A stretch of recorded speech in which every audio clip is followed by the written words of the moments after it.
Salut tout le monde, aujourd'hui on se retrouve pour une nouvelle vidéo et on va aborder les 7 erreurs des praticiens de santé. J'avais envie d'évoquer avec vous les anecdotes que j'ai pu vivre moi-même ou que les gens qui viennent me consulter me racontent ou encore que mes proches peuvent me raconter. Dans cette vidéo, je ne vais pas vous parler d'erreurs médicales à proprement parler, mais plutôt de ce que je considère comme étant une erreur professionnelle, une faute professionnelle, ou en tout cas comme étant un défaut d'accompagnement d'un patient ou d'une personne pour les pratiques non médicales.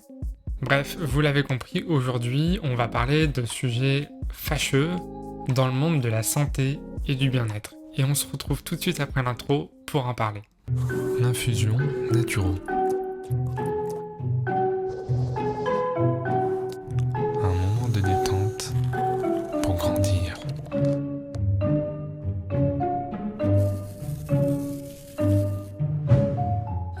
La première de ces erreurs que j'ai envie d'évoquer avec vous, et que sûrement beaucoup d'entre vous ont déjà expérimenté, ou vous avez déjà entendu un de vos proches vous raconter une telle anecdote. Vous allez voir un praticien, vous lui expliquez pourquoi vous venez le consulter, quelles sont vos douleurs, quelles problématiques vous pouvez rencontrer dans votre vie. Bien souvent, ça va être des médecins généralistes, ou des médecins spécialistes d'ailleurs, qui vont, je sais pas si on peut le dire, prendre le temps de vous écouter. Et au final, la conclusion de la séance sera de vous dire que le problème, c'est dans votre tête. Alors c'est vraiment quelque chose qui m'énerve au plus haut point d'entendre cette phrase sortie à tout bout de champ. On dirait vraiment une excuse, en fait quelque chose qui est là pour pallier un manque de réponse à apporter à la personne. Ça peut être une phrase sortie parce que la personne ne sait absolument pas quoi faire avec votre problématique, elle n'en a pas les compétences, ou alors peut-être que là, pour votre cas particulier à vous, eh bien, elle bloque, et ça peut arriver à tout le monde.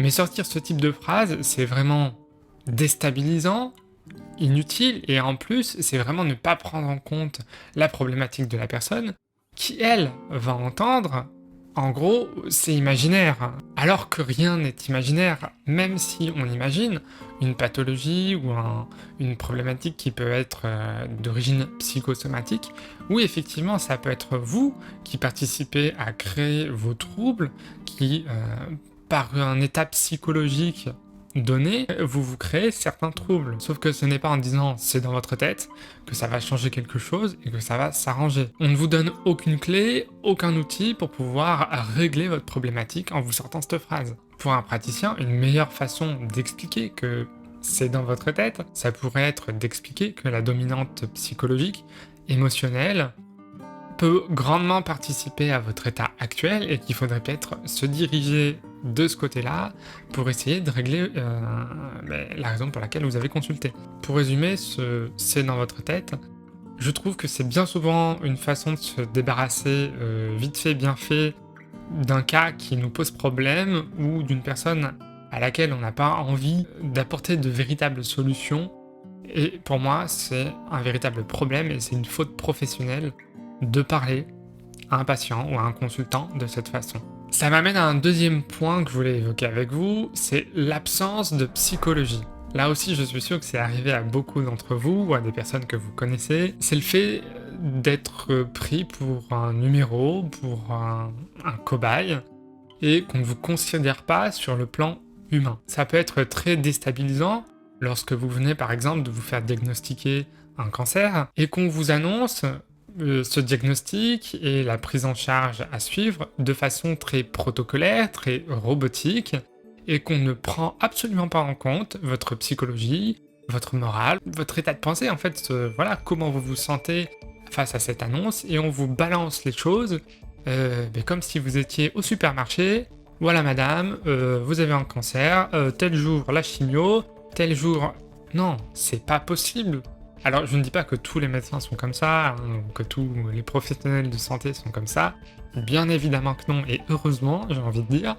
Mais malheureusement, c'est encore trop le cas, et j'ai beaucoup d'anecdotes, de retours qui vont dans ce sens-là, où il y a un manque cruel de psychologie. Pourtant, il n'y a pas besoin d'être psychologue pour pouvoir intégrer des éléments de prise en charge, des éléments de psychologie dans un accompagnement.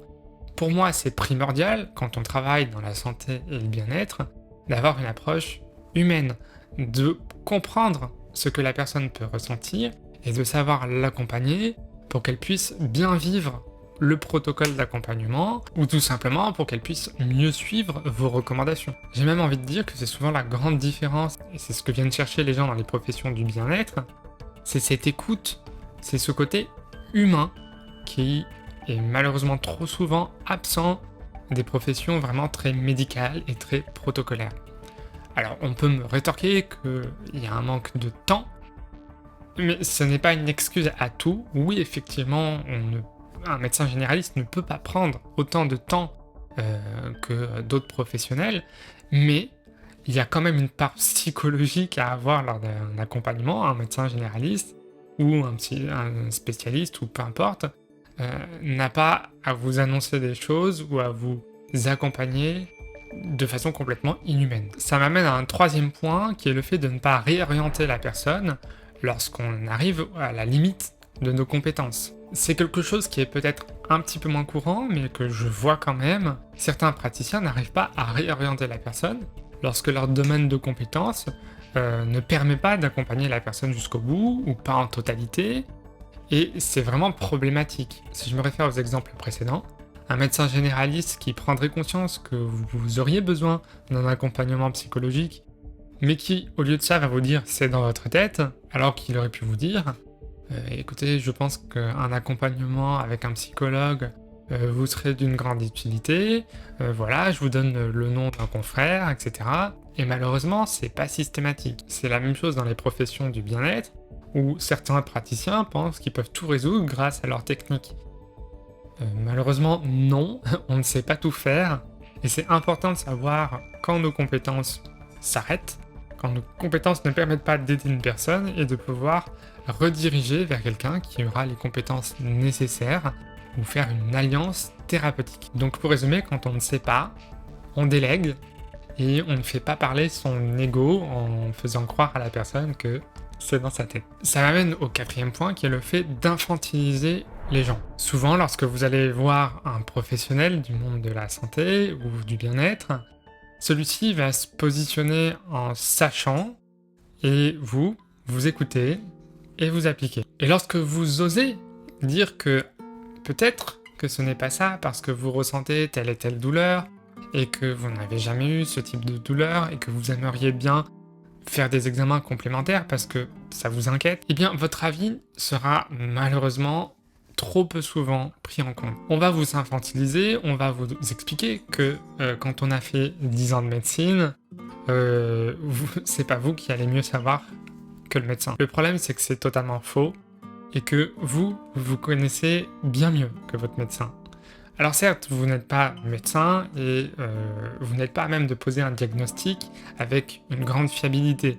Mais par contre, vous connaissez votre corps et vous savez la plupart du temps quand quelque chose cloche, quand quelque chose ne va pas. Et en fait, même si vous vous trompez, rien que le fait d'être inquiet devrait mériter qu'on s'attarde sur votre cas et qu'on vous écoute et qu'on prenne votre avis en compte. Et ce problème d'infantilisation va m'emmener aux deux autres points, avec comme cinquième point le syndrome de la grosse tête.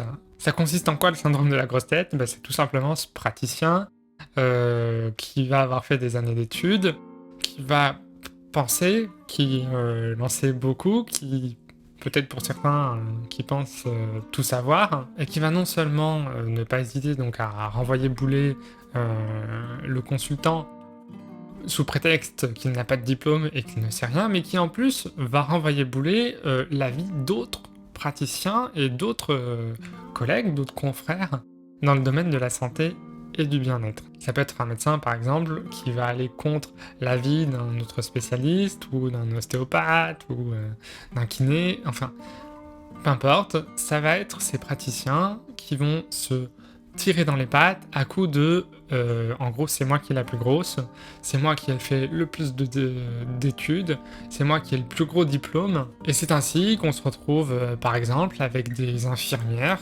sous-considérées parce qu'elles ne sont pas médecins et donc elles ne sont qu'infirmières et elles ne savent pas. Alors que justement dans un hôpital, celles qui ont l'approche la plus humaine d'une prise en charge ça va bien être ces infirmières. Donc elles ont un rôle à jouer tout aussi important.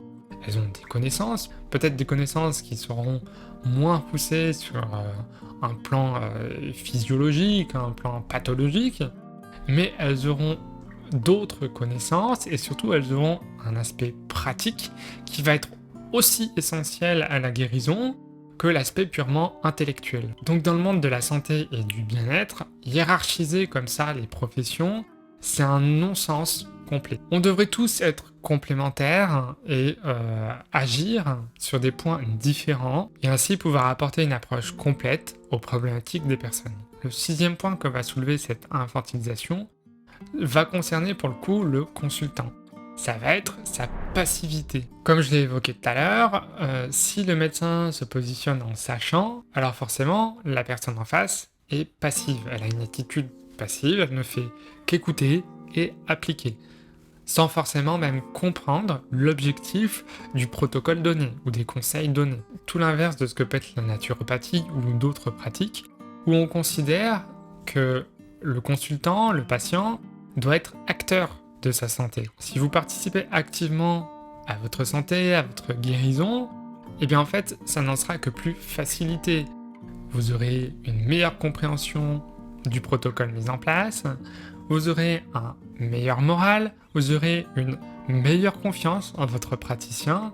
En fait, au final, une approche humaine, tout simplement. Alors que si, de A à Z, vous avez l'impression d'être pris pour un demeuré qui ne comprend rien, et qu'on vous demande juste d'appliquer des choses bêtement et méchamment, et puis qu'en plus vous n'avez pas de soutien derrière moral et vous n'avez pas un moment d'écoute pour vous, c'est quand même beaucoup plus difficile d'avoir une bonne santé et d'avoir une guérison dans ces conditions-là. L'objectif aussi d'être acteur de sa santé, c'est de pouvoir avoir une bonne santé de façon pérenne. Si vous n'êtes pas autonome dans votre vie et que vous attendez à chaque fois une aide extérieure pour avoir une bonne santé, cela vous déresponsabilise complètement de votre état de santé et du coup vous ne faites absolument aucun effort pour essayer d'optimiser cette santé. Donc j'espère qu'avec les nouvelles générations de praticiens de santé et de bien-être, ces vieilles habitudes vont laisser place à de nouvelles habitudes où on va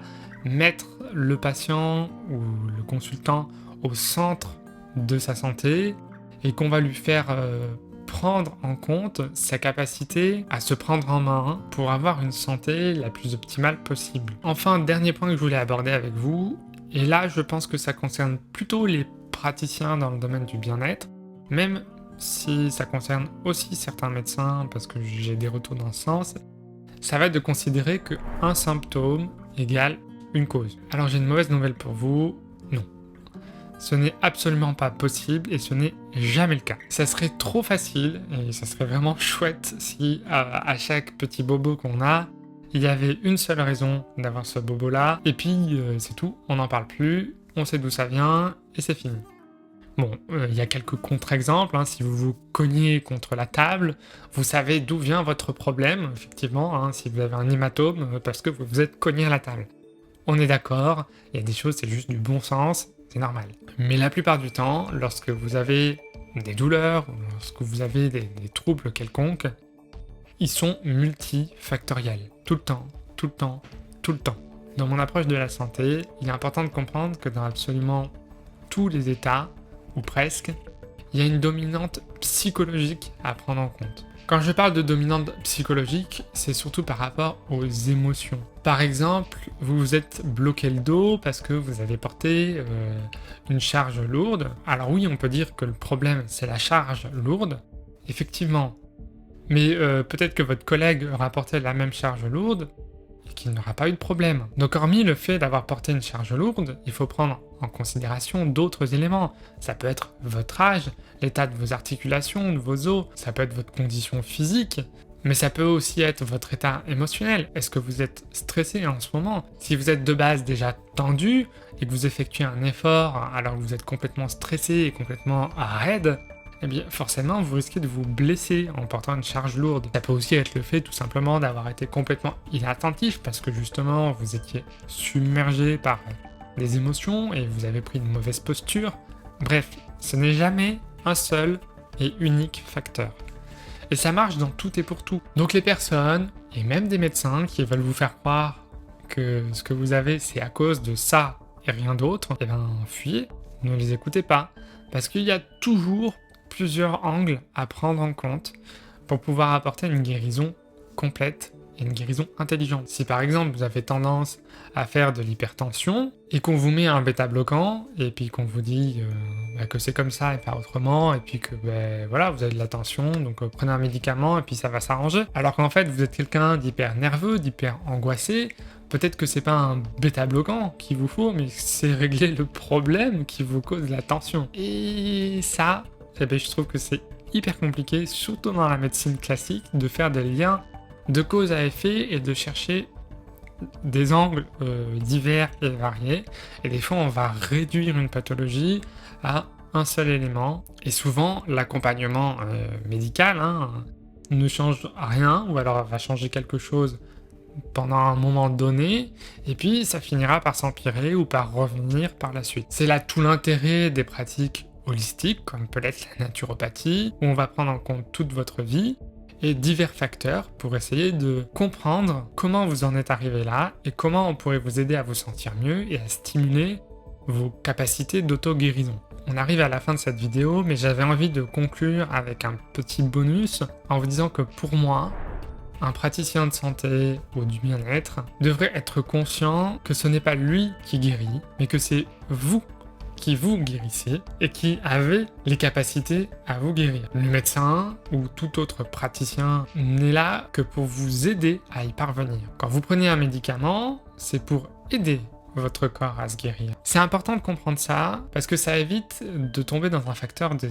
dépendance à un praticien et de considérer que sans ce praticien, vous n'auriez pas pu guérir. Ce que je veux dire par là, c'est pas de vous inciter à ne pas aller voir de médecin. Ce que je veux dire par là, c'est plutôt que ça vous fait prendre conscience que vous avez déjà une capacité à prendre soin de votre santé et qu'il faut absolument en être conscient, le mettre en avant, le cultiver pour éviter de tomber dans une forme de dépendance médicale. Parce que oui, malheureusement, il y a des gens qui sont accros aux milieux médicaux et pas que les personnes qui sont hypocondriaques, il y a aussi des personnes qui ne sont pas hypocondriaques et qui remettent totalement leur santé dans les mains d'autres personnes. Voilà, j'espère que cette vidéo vous aura plu et j'espère qu'elle vous aura aidé à cerner des choses que vous pourriez observer en allant consulter des praticiens et qui devraient vous mettre la puce à l'oreille si vous avez observé un ou plusieurs des points que j'ai soulevés dans cette vidéo. Peut-être qu'il serait temps de vous questionner sur la validité du praticien que vous avez en tête et peut-être qu'il serait le temps de changer pour aller vers quelqu'un qui est plus en capacité d'écoute, de remise en question et surtout qui vous met au centre de votre santé, qui ne vous considère pas comme un enfant ignorant et complètement bête. Après attention, l'erreur est humaine et parfois on loupe des choses, on passe à côté de problématiques et ça c'est tout à fait compréhensible. Le problème c'est quand ça devient récurrent chez un praticien en question et quand celui-ci, pour moi, n'a pas une approche humaine de la santé. Et quand le dialogue est impossible avec ce genre de praticien, voilà, pour moi, ça signe un arrêt à la collaboration patient-praticien. Du coup, si cette vidéo vous a plu, n'hésitez pas à mettre un petit pouce bleu, pensez à vous abonner, à activer la petite cloche pour ne manquer aucune de mes vidéos. Et puis en attendant, prenez soin de vous et n'oubliez pas que vous êtes acteur de votre vie. Ciao.